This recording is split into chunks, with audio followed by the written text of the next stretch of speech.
levei isso na rádio, que crianças autistas são curadas do autismo, retirando o glúten. Olha, hein?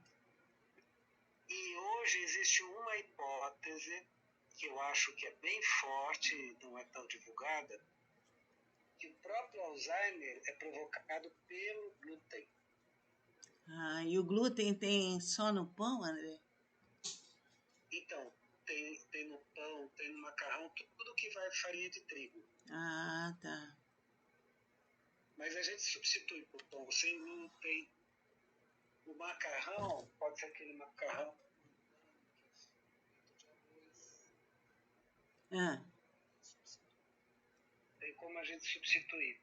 Porque, segundo algumas pesquisas, o que dá Alzheimer é o glúten. Porque o glúten, ele vai se prendendo não apenas no intestino, sei. mas ele fica nas veias e artérias como um triglicéride. Olha só. E ele entope as veias. Então, ele entope, por exemplo, as veias do cérebro. E o cérebro deixa de funcionar tão bem. Que coisa, hein? Então, só estou falando isso porque bem para a minha saúde.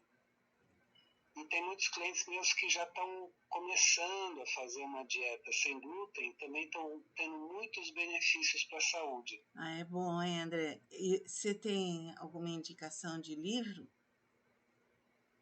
Então, se você quiser ler, lê esse Barriga de Trigo, do Dr. William Davis.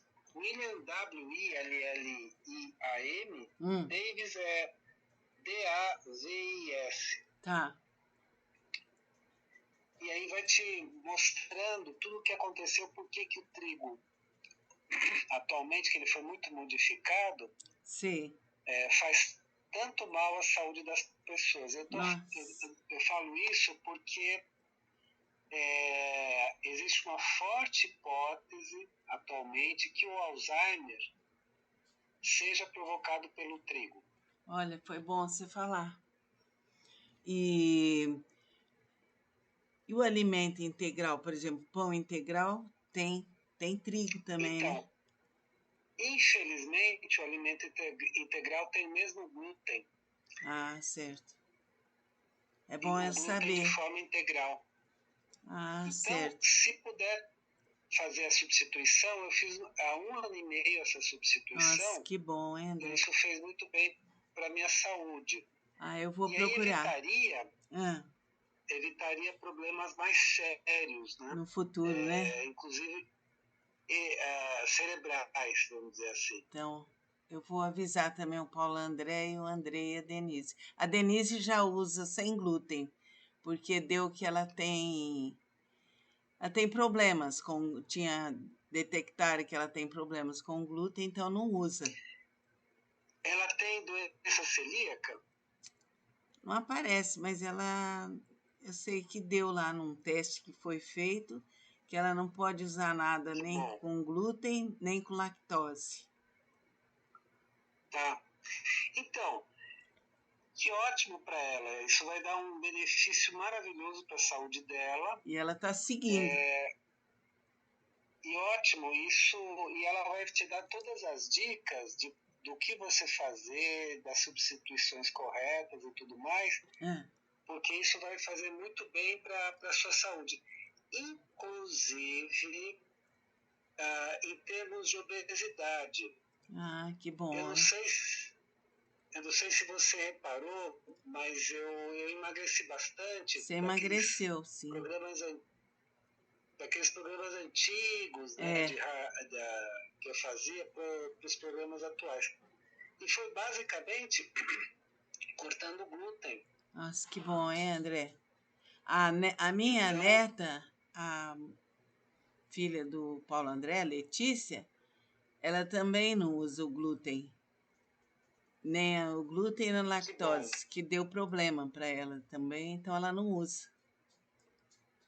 Que bom. e dá problema para toda a população. Eu estou te passando essa dica. Ai, obrigada. Porque para a saúde, de forma geral, é muito importante. Porque o que vai acontecer?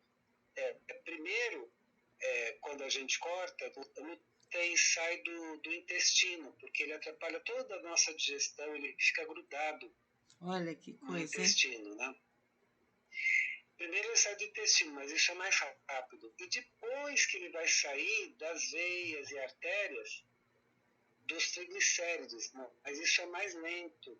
Então o organismo precisa de um bom tempo de limpeza, porque aí ele vai saindo completamente e aí, inclusive, as pequenas veias, né, próximas ao cérebro desobstruem. Nossa, porque é isso que provoca o autismo, e isso está quase que sendo comprovado, mas é que tem interesses que tentam impedir, mas está quase sendo comprovado, é isso que provoca o Alzheimer. Que coisa, hein? Nossa, é ótimo. Então, eu vou avisar meus alunos também e a minha família, eu vou avisar. Precisa avisar as pessoas, né? Ai. E o melhor óleo para a gente ter também, para usar para o cérebro, é o óleo de coco. Ah, eu tenho óleo de coco, viu? É o melhor, né? Usa, porque ele é o melhor para as funções cerebrais.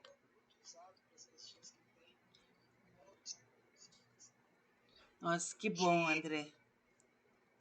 Ajuda bastante. Agora, com a remoção do glúten, você vai evitar um Alzheimer e outros problemas orgânicos muito sérios. Ai, que bom. Te agradeço, porque nessa idade a gente já tem que se prevenir, né? Precisa. Se você quiser ler esse livro, eu vou arrumar vai explicar tudo. Tá. E vai explicar que a população mundial tem um problema de obesidade. Eu também estava bastante obeso, mas tem um problema de obesidade também por causa do glúten. Ah, eu vou ver esse livro e vou ler, André. Muito bom, viu? Te agradeço, André. Vai me ajudar bastante. Vai me ajudar bastante. Obrigada, hein, André? Até segunda, né? Até segunda. Tá, um abraço, André. Tchau. Um abraço. Tchau.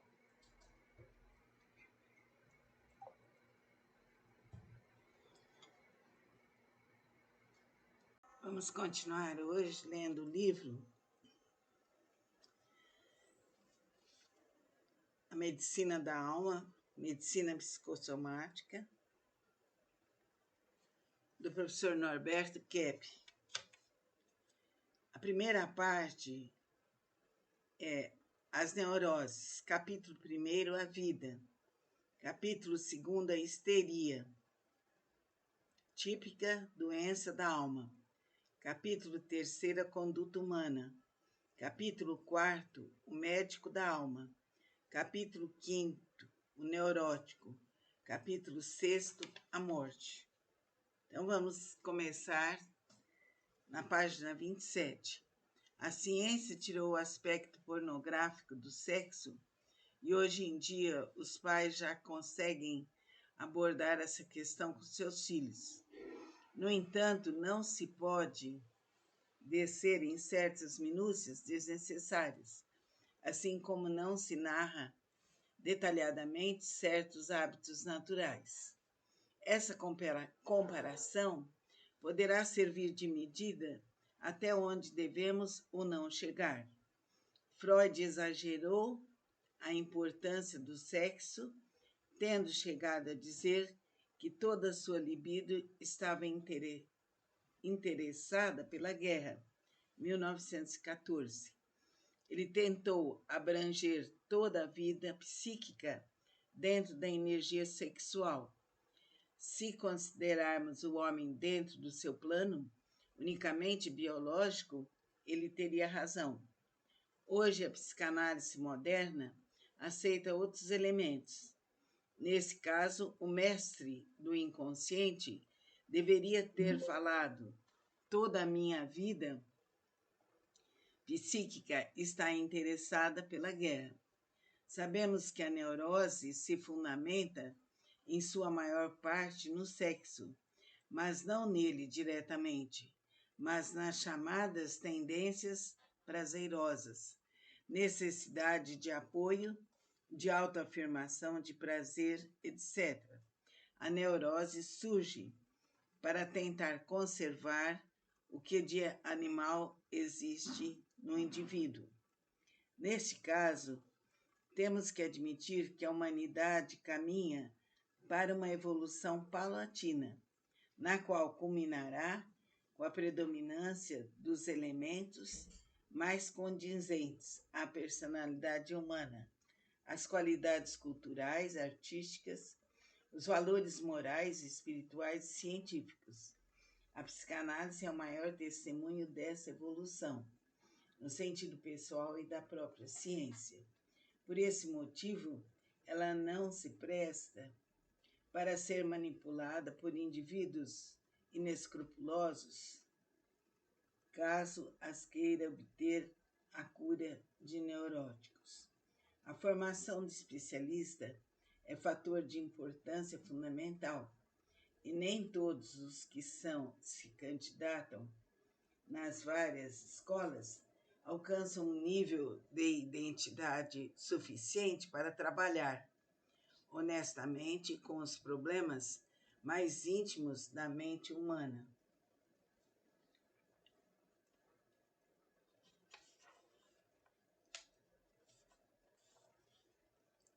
,90% das profissões existentes nesse nosso planeta são destinadas a cultivar os elementos neuróticos que temos, desde a de médico, dentista, assistente social, economista, psicólogo, advogado, diplomata, negociante, etc., até as caracteristicamente agressivas, estrategista, militar,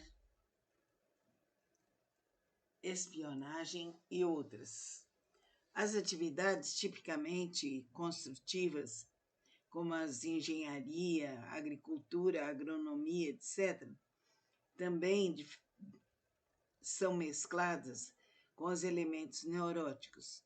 Finalidade de defesa, subterrâneos, à prova de bombardeio atômico, de isolamento, mansões e claustros, de ostentação, etc. O verdadeiro progresso que poderíamos ter nos é vedado quase totalmente pelas nossas dificuldades psíquicas, e o pouco que conseguimos, quase sempre, levamos à distraição, à destruição através das guerras. O que sucede no campo profissional repete-se em todos os outros. Aliás, já como consequência, os leitores poderão observar que exista uma grande inimizade entre os sexos e, para a atração sexual,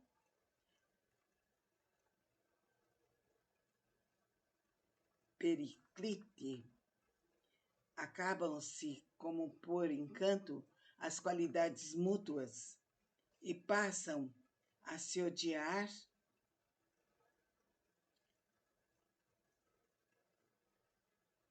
como nem os animais são capazes. Alguns gênios conseguiram nos deixar caminhos certos e salvadores, principalmente os pertencentes a uma doutrina religiosa, às artes ou às ciências. O ser humano só conseguirá trilhar a verdade, a vereda correta por essa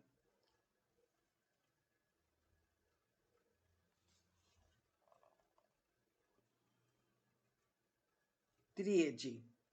Por isso, os melhores indivíduos são os religiosos, os artistas e os cientistas. O desenvolvimento humano está quase que completamente brecado pelas nossas necessidades neuróticas. E isso constitui, talvez, no motivo principal de nossa infelicidade no viver.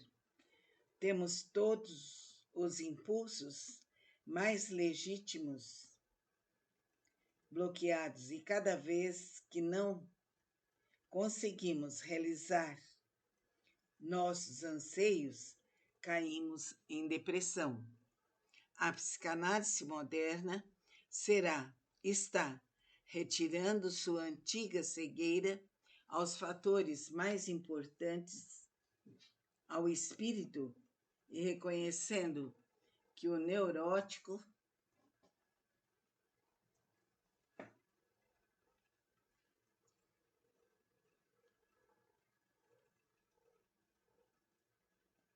não é só neurótico, mas a doença faz parte de toda personalidade, que tem também sua faceta patológica. Oxalá que essa nova ciência, que surgiu em pleno século XX, possa trazer toda uma série de benefícios à semelhança com o cristianismo no início de nossa era, pelo menos em parte. Então, o importante é que melhoremos cada vez mais e buscando a nossa consciência, para nos tornarmos seres mais reais, mais profundos e desenvolvidos. Que a força infinita de Deus Pai, Deus Filho, Deus Espírito Santo nos esclareça e nos ilumine por toda a eternidade. Amém. Vamos dar continuidade à leitura do livro Medicina da Alma, Medicina Psicossomática.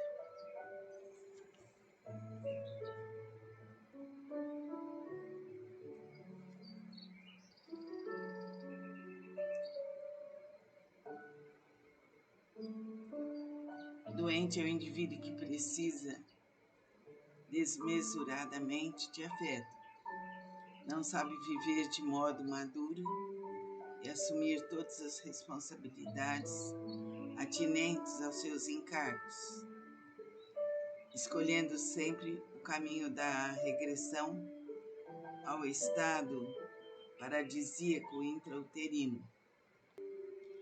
Somente um tratamento que atinja as causas principais é verdadeiramente capaz de sanar o mal pela raiz.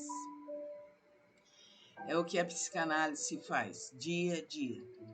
A humanidade atual está chegando à mais importante fase de toda a sua história. Toda a renascença, com a remodelação completa na literatura, ciência e arte, o ciclo das grandes descobertas e o novo conhecimento das civilizações orientais, escondidas pela distância e posição geográfica, pouco representam diante das perspectivas que se abrem agora. Não é sem motivo a existência da enorme alteração em todos os setores do pensamento, porque estamos iniciando a maior de todas as aventuras, penetrar no espaço exterior, que a imaginação dos romancistas modernos presume haver cobras e lagartos, como os monstros no Renascimento, começando a acarretar a maior transformação psíquica de todos os tempos. Felizes nossos filhos e netos que terão o privilégio de assisti-la.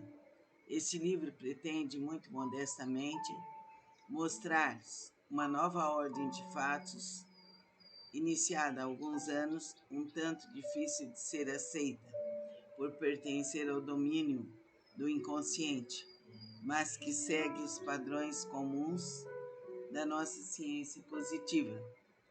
Evidentemente, os espíritos conservadores farão muita chalaça, como antes fizeram aqueles que acreditavam ser a Terra achatada.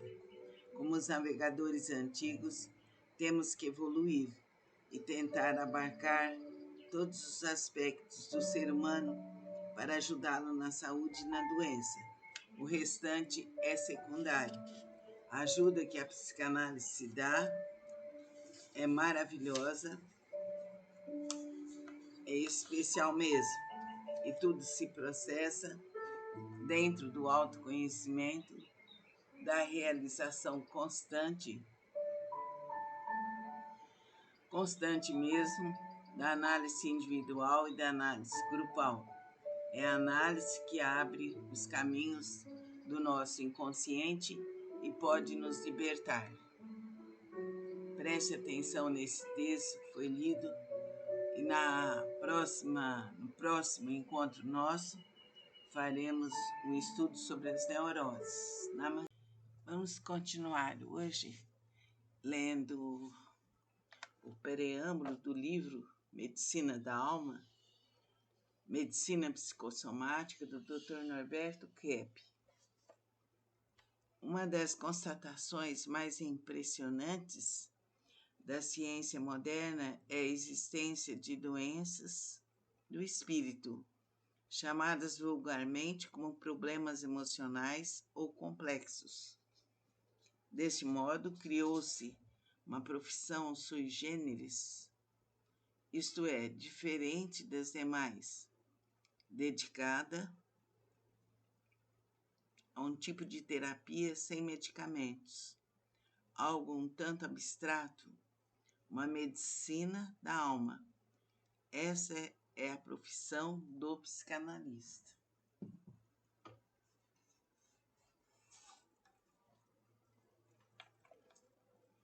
O que é um psicanalista? É um indivíduo que adquiriu profundos conhecimentos sobre os motivos mais íntimos do comportamento humano, e ele próprio, isto é, de grande importância, se submeteu a uma análise para resolver os seus conflitos intrapsíquicos. Somente dentro destas condições será possível atingir e ajudar a resolver a problemática dos outros.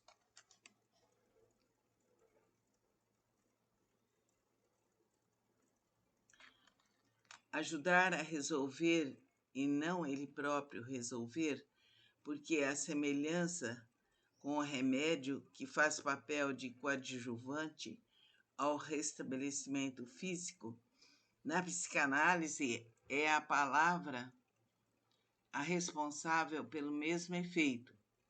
Não é o especialista que cura, é o próprio inconsciente que vai, pouco a pouco, reagindo às interpretações do analista e, imperceptivelmente, corrigindo sua patologia psíquica.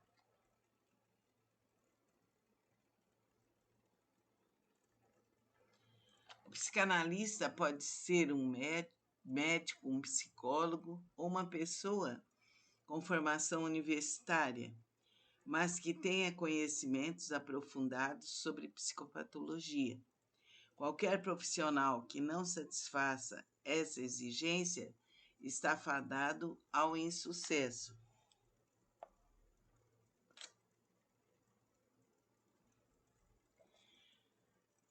Fato muito importante é que o povo tende a ver no psiquiatra o profissional encarregado de cura de todos os males psíquicos, ignorando que, sem formação adequada, ele próprio é um leigo como qualquer outro, quando se trata de psicanálise. Ele é entendido em doenças mentais, em males cerebrais orgânicos e não nas neuroses, que são doenças espirituais, portanto, da alma.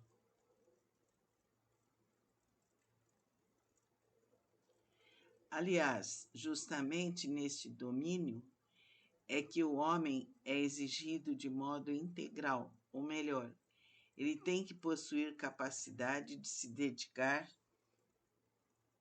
inteiramente ao estudo de uma nova ciência que, por estar no seu início, ainda se presta para tantas opiniões contraditórias e teorias. Ele tem que viver só em função desse trabalho, caso queira obter sucesso.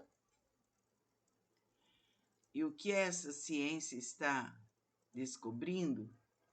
O seu iniciador, no seu sentido estrito, foi Sigmund Freud, que permaneceu mais no terreno específico das neuroses.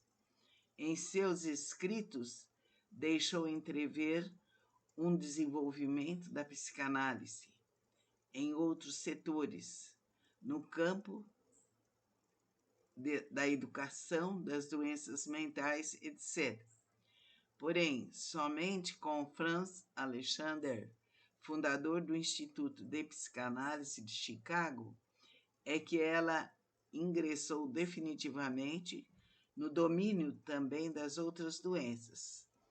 Alexander e seus colaboradores forneceram valiosa contribuição às seguintes doenças: nas enfermidades do aparelho digestivo, nos transtornos respiratórios, cardiovasculares, metabólicos e endócrinos, articulares e de esqueleto muscular, inclusive nos acidentes pessoais. De modo geral, existem 3 grandes campos onde a psicanálise ingressou com sucesso: as neuroses, que é o seu habitat específico, nas chamadas doenças psicossomáticas e nas psicoses.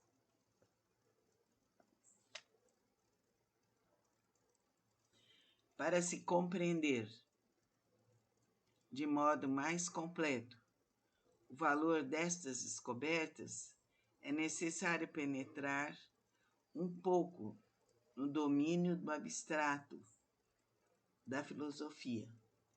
Existe na mente do homem moderno 2 concepções distintas. A primeira, criada por Platão, que afirma a existência de 2 elementos distintos em nossa constituição, ou seja, um corpo e mais uma alma, como se fossem 2 entidades separadas e sem nenhuma relação de imediato. Essa concepção foi aceita em sua forma mais absoluta, até quase o início da Era Moderna, quando outros filósofos a combateram, como Tomás de Aquino, provando ser errônea e aceitando a orientação de Aristóteles. No entanto, o platonismo continua existindo na mente não apenas de filósofos, como de teólogos e cientistas que, de toda maneira, pretendem torná-la viável.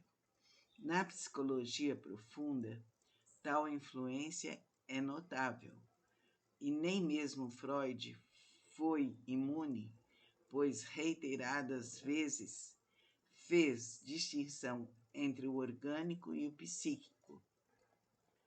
Sobre a etiologia da angústia, disse ser a acumulação da tensão genética pronunciada pela abstinência página 207, sobre a teoria das neuroses. Mas, à medida que a própria ciência evolui, a ideia aristotélica de uma só entidade no ser humano ganha terreno. O filósofo admite a existência no homem apenas de um corpo animado ou de um corpo espiritualizado por uma alma. É evidente, e não como se tivesse dois elementos distintos. Assim, vamos nos aproximando das relações entre fatores orgânicos e emocionais. Se o indivíduo tem uma doença em qualquer órgão, certamente existe um distúrbio também de natureza psíquica, ou, pelo contrário, a existência da neurose redunda em distúrbios somáticos. Não se trata de saber o que começou primeiro, desde que ambos os elementos são coexistentes, desde o início da gestação. Para elucidar esta afirmação, basta verificar a conduta de indivíduos doentes.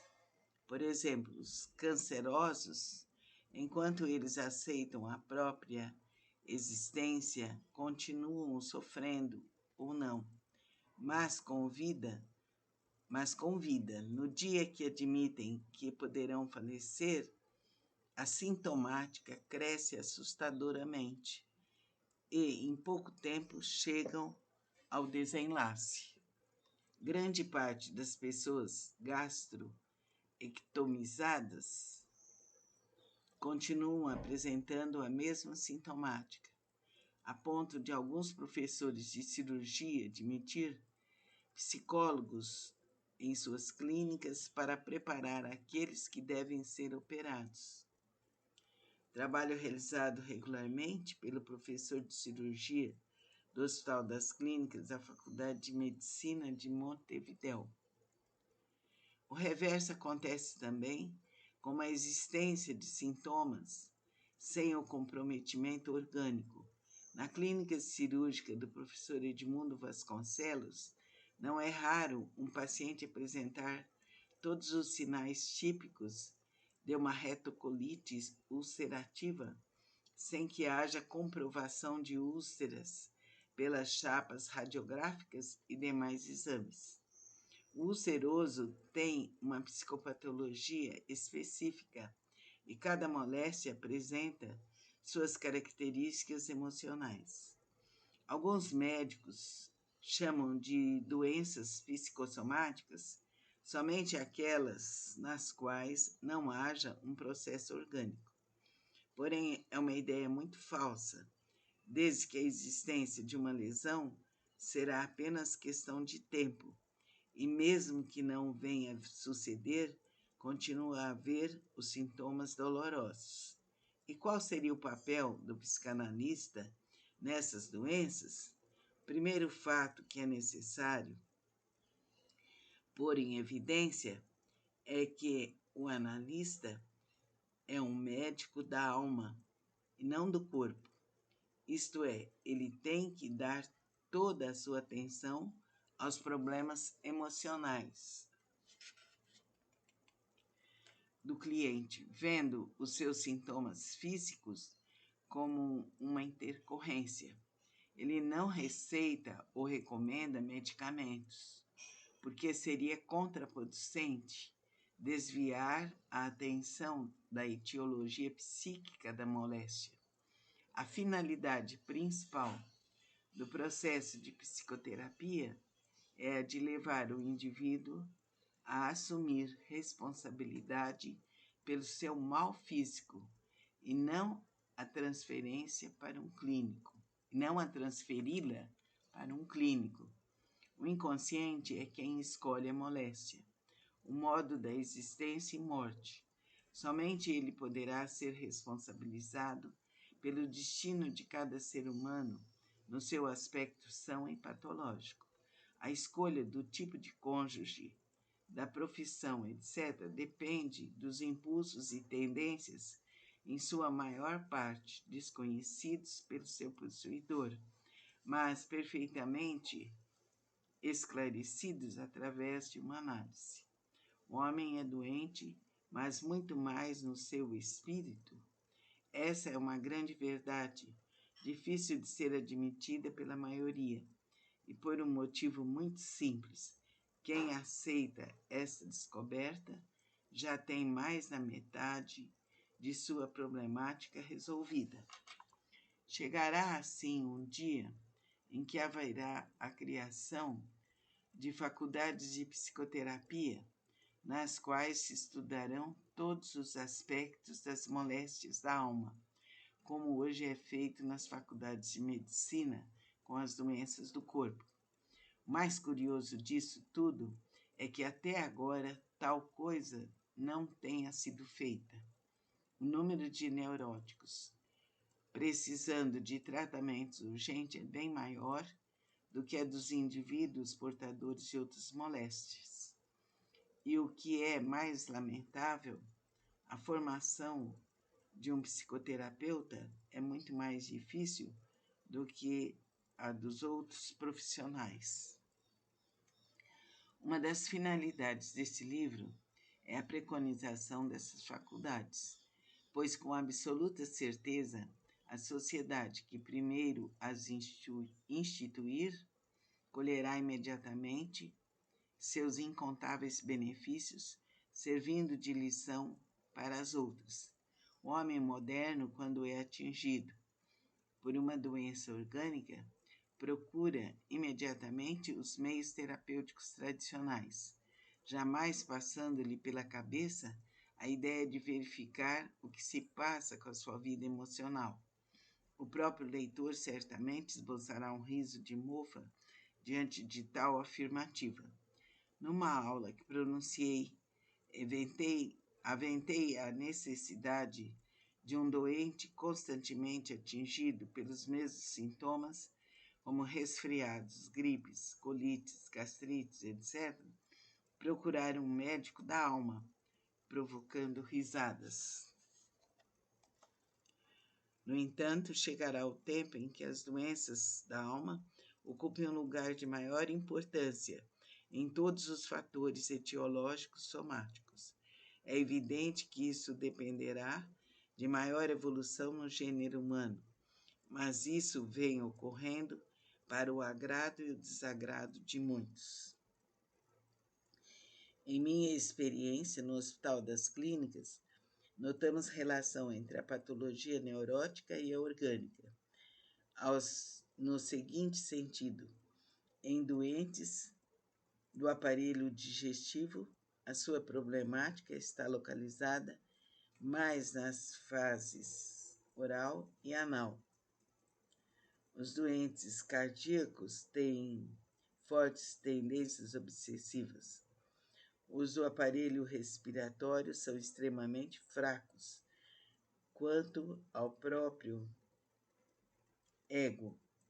Os acidentados, geralmente masoquistas, etc. Aliás, no Brasil, no final deste livro, tentei uma descrição geral destes tipos de personalidade.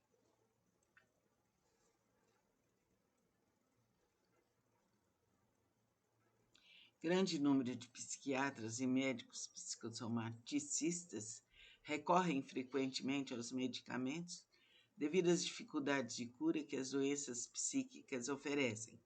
Com essa atitude, incutem na mente do doente a ideia de que sua recuperação está na dependência destes agentes químicos, liquidando de uma vez por todas os efeitos da psicoterapia. Quais são as relações entre os distúrbios orgânicos e os psicológicos? A medicina psicossomática se ocupou desse problema de 3 modos distintos. No seu início, tentou estabelecer uma estreita relação consciente entre um fator e outro. Essa tendência foi baseada nas descobertas dos sintomas de histeria de conversão, explorados por Flanders Dubar, famoso médico americano que escreveu 3 trabalhos a respeito: a medicina psicossomática, o diagnóstico psicossomático, a mente e o corpo. No entanto, essas ideias foram abandonadas na atualidade. A segunda tendência seguia a direção oposta. A natureza dos fatores emocionais jamais poderia determinar a natureza dos transtornos vegetativos. As características destes últimos dependeriam estreitamente apenas de fatores constitucionais,